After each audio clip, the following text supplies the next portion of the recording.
ወደ ሶስተኛው ነጥብ ደግሞ ስንሸጋገር ይሄ በጣም መሰረታዊ ነጥብ ብዙ ጊዜ ሼም ስለምንያዝ ማለት ነው።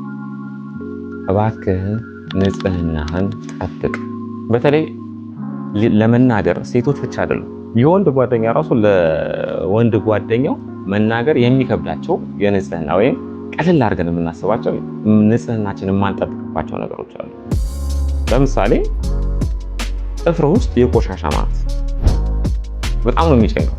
ምግብ አዘኮ እየበላህ ልታጎርሳት እሱን አየች ማለት ሴት ልጅ የዛኔ ያረገዘች እንዲህ እስክትል ድረስ ሊያቅለሽልሻል ወደ ላይ ሊላል።